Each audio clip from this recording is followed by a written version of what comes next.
Hey y'all, it's Miss Solomon here, and we're moving into our next part of our reading assignment for the Iliad regarding Book 9, which could shake out to be a big turning point in the epic, but uh, we think so. Like it's about time, right? But this book is where the Greeks, in desperation, send an embassy or like this gathering of soldiers to Achilles to persuade him to rejoin the fighting. We'll see persuasion, pride, and perhaps most importantly, the clash between personal honor and collective need. So let's walk through it a little bit. So book 9 opens with the Greeks kind of battered and demoralized. Agamemnon, usually so arrogant, now breaks down and even proposes abandoning the war entirely and sailing home. So they're in a pretty low point. The commander of the Greek army is ready to quit, as we see on page 211 of our book. Agamemnon's earlier hubris, which was his quarrel with Achilles, has come back to haunt him, and he's at his lowest point. Agamemnon's loss of Achilles has caused the very crisis that makes him despair. So he's eating crow a little bit. The Greeks decide to send a delegation or this embassy to Achilles, and Odysseus, Ajax, and the elder statesman Phoenix is are all members of this embassy, and Phoenix is kind of set to lead the thing. You'll see Nestor propose these three men on page 215. If you want to mark it, you can. Each man has a different relationship to Achilles and a different style of persuasion. And so this is like a strategic rhetorical lineup of sorts. Odysseus represents the cleverness and reason. Ajax represents the blunt, soldierly camaraderie, and he's gonna appeal to Achilles that way. And Phoenix represents this mentorship and emotional appeal. So we've got the decks are stacked. We're gonna try to persuade Achilles to come back to war, and it's almost like a miniature lesson in persuasion for us, as these three different voices could be the perfect recipe to move one stubborn heart. So they go to find Achilles. And here is the image that we see of him, starting on line 234 on page 215. So if you're on page 215, find 234, the line, and we'll get to see this image that Homer paints of Achilles. When they had reached the area in which the Meridians had beached their ships and pitched their tents, they found him cheering himself with music. He was playing a well-tuned lyre of ornate craftsmanship, whose bridge was silver, which he got as war loot when he destroyed the town of Etienne. Think back to our last video. This is a musical instrument that he received after he had killed Andromache's family. It brought him joy. This lyre did. He sang heroic stories of famous men. The only person with him, Patroclus, faced him quietly and waited for him to stop his singing. Then the guests went in. Godlike Odysseus went first and stood in front of him. Amazed, Achilles leapt to his feet, his lyre still in hand, and he left the stool he had been sitting on. So this image of Achilles runs counter to his violent, heated persona that we've seen so far. The music is assigned to me, and I think to a lot of Homeric scholars, that he's being contemplative right now, almost like when you or your friends need to sit by yourself with your earbuds in for a little while to think about a hard day or a problem that you've got and your next steps. And music often helps me through that, and I know it does you too. And that's kind of the similar situation that we find Achilles in. And Achilles, having seen his brothers in arms approach his tent, he readies this, the hospitality. It's such an important part of Greek culture. And then in this war, it's going to stand true that they have to uphold it. He's going to ready all kinds of extravagant meats and bread and wine for his guests. And then Patroclus is going to take some of the meat and use it as sacrifice to the gods, because you got to give the gods some too. And Odysseus is going to be the first one to speak among them. And we're on page 216 at the bottom, starting at line 284. And this is Odysseus. To you, Achilles, he's like raising his glass of wine. We enjoyed abundance at the banquet in the tent of Agamemnon, and here with you. You laid a lavish spread, but we did not come here with thoughts of dinner. My lord, we see great danger. We are frightened. Our ships may be destroyed. The odds are even, unless you dress yourself in will to fight. Skip down a few lines. And Hector now is full of confidence in his own strength. He rages wildly like a maniac. He puts his trust in Zeus and pays no heed to other gods or men. A rabid frenzy consumes him. You'll skip down a little further. I'm extremely frightened that the gods may make his threats come true. Perhaps it is fated for us to die at Troy, so far from Argive fields where horses feed. Get up.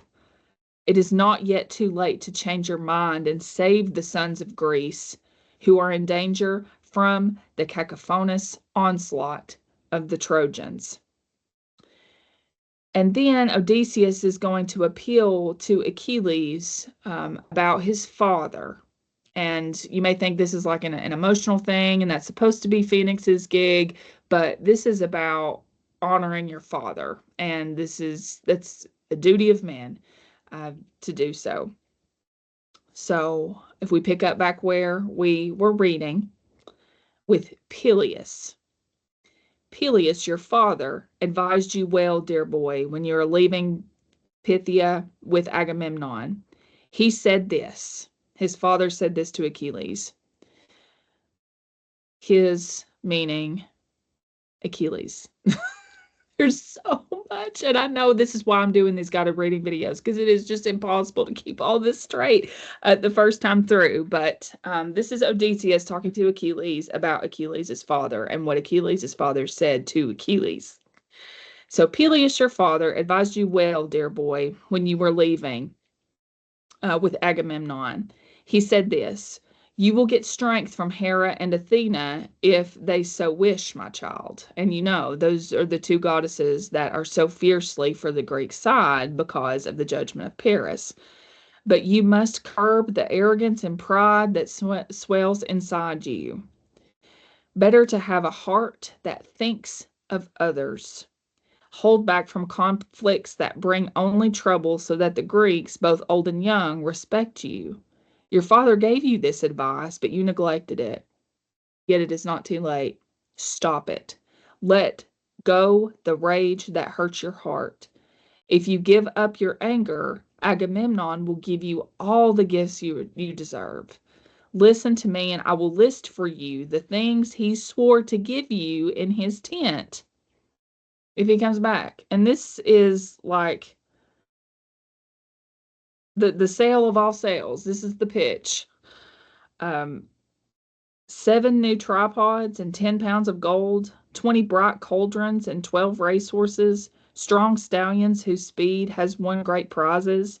Their winnings by themselves would make a man wealthy in treasure, rich in glorious gold.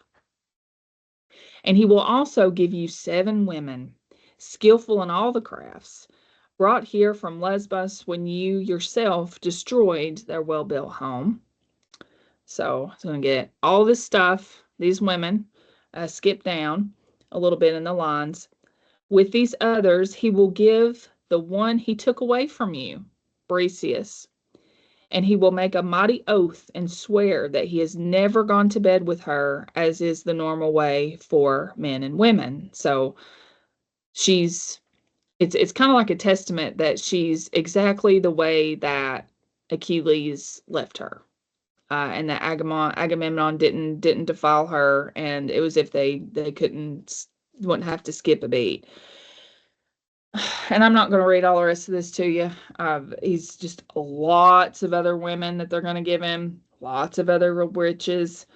And then later down on this page 218, line 380, Odysseus says, if you feel too deep a loathing for Agamemnon and for his gifts, at least you should have pity on all the other people in the army.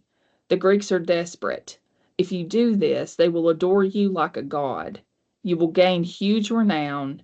You can take Hector now. So, this is a classic appeal to self-interest and honor, just as somebody like Odysseus would do. He lays out all of the rewards in detail, almost like a catalog, like an itemized list. But there's a problem. Achilles' anger isn't about the material goods anymore. For Achilles, honor has been permanently damaged. So to Achilles, what do prizes matter if the insult remains? And here is Achilles' response on page 219. At the top, you'll see, swift-footed Lord Achilles answered him. Achilles' response to Odysseus is this: son of Laertes, favorite of Zeus, scheming Odysseus, I must speak out emphatically and unreservedly. I must tell you exactly how I feel and what the future holds for us, or else the three of you will keep on sitting there and take turns chittering and clucking at me. I hate, like Hades's gates, the man who hides one thought inside his heart and says another. So he wants to be frank and authentic. So I will tell you what I think is best. I do not think the son of Atreus or Agamemnon or any of the Greeks can change my mind, because I got no thanks for all my labors, constantly battling the enemy. A man who fights his hardest in war gets just the same as the one who stays behind. Cowards and heroes have the same reward. Do everything or nothing. Death will come. I have endured great pain. I risked my life over and over in this endless war, but I got nothing for it. As a bird brings little mouthfuls for her fledgling chicks whenever she gets food and starves herself, so I kept watch for many sleepless nights and fought my way through many bloody days, struggling with men to rob them of their women. Near fertile Troy, I looted and destroyed 12 towns by ship, 11 more by foot. From every one of them, I seized a hoard of marvelous treasure, and I brought it all back here and gave it to Agamemnon. He stayed behind beside his quick ships, taking everything. He kept the most and shared a little out and handed trophies to the lords and leaders. The others still have theirs, but he took mine, just mine, from me, not anybody else's. He has my woman, my own heart's desire. Well, let him lie with her, let him enjoy her. Why should the Greeks make war against the Trojans? Why did he gather troops and bring us here? Was it not to retrieve a woman, Helen? Are they the only men who love their women, those sons of Atreus? All good, fine men love their own women and take care of them, just as I love that woman with my heart, although she was captive to my spear. And this rant will go on for a long time. And this is pretty raw and shocking, some of the language for us, especially today, for Achilles to share. He flat out rejects the heroic code of Time. which time is honor measured in gifts and prizes. He says that no reward can compensate for this clear insult. In fact, he even considers sailing home altogether. For the Greek warrior ethos, or like the character of an ideal Greek warrior, Achilles' response is radical because Achilles being the greatest fighter, he's questioning the entire system of values that keeps men fighting. And it's going to set Achilles apart as the philosopher. He's like we do. We're thinking about the system and we're like, "Oh no, what's my role in the system? This is all crap. I don't want anything to do with this." And his his speech is going to become more of a reflection of sorts, and it's something that I think that we as readers also should be reflecting on as to this futility and the larger reason. So starting on page 221 around line 506, he shares all that he's been thinking about since he's been away with his lyre and hanging out with Patroclus and his thoughts. He says, "And if the gods protect me and I reach my home, my father Peleus himself will find a wife for me. There is no shortage of women in the lands of Greece and Pythia, daughters of leaders who protect their cities. I shall pick out whichever one I want to be my loving wife. My manly heart has often yearned to marry somebody at home as my bed partner, a proper wife, so that I could enjoy the legacy my father won for me. To me, no wealth is worth a person's life, not even all the treasure that they say the thriving town of Troy once held inside in former days of peace before we came, nor all the riches held in rocky Delphi behind the doorstone of the archer god, Phoebus Apollo. You can raid fine cattle or well-fed sheep, and you can trade to get tripods and horses with bright golden manes, but human life does not come back again after it passes through the fence of teeth." That's beautiful. No human life comes back after it passes through the fence of teeth. No trade or raiding can recover it. My silver-footed goddess mother Thetis says that there are two ways my death may come. If I stay here and fight, besieging Troy, my chance of ever going home is lost. But I shall have a name that lasts forever. Or if I go home to my own dear country, I lose my glory, but I gain long life. Death cannot run so fast to overtake me. I would advise the rest of you as well to sail back home.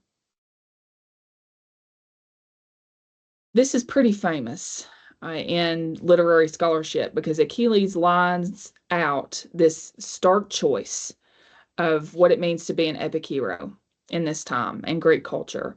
You can have a short life with eternal glory or a long life with obscurity. So for the first time, he openly considers choosing life over fame. And this choice challenges the usual heroic ideal, and it sets up the tragic tension that one runs through the rest of a poem. Short life, eternal legacy; long life with obscurity. And so, in response to Achilles' reflection, Phoenix speaks. Phoenix is Achilles' older tutor and kind of like a surrogate father to him. And he's going to appeal to Achilles with stories, like tales of the heroes who chose mercy over stubbornness, and even kind of pleads with him as a father would a son. And I won't dig into all of the stories or all that Phoenix says, but I would like to highlight the spirit of Phoenix's wisdom on page 224, starting at line 634. Page 224, line 634. Phoenix says, "So Achilles, godlike man, I treated you as my own child and hoped one day you would protect me from the shame of ruin of old age. Now please, Achilles, subdue your pride. Your heart must not remain forever unrelenting. Even gods can change, although they are superior in capability and strength and glory.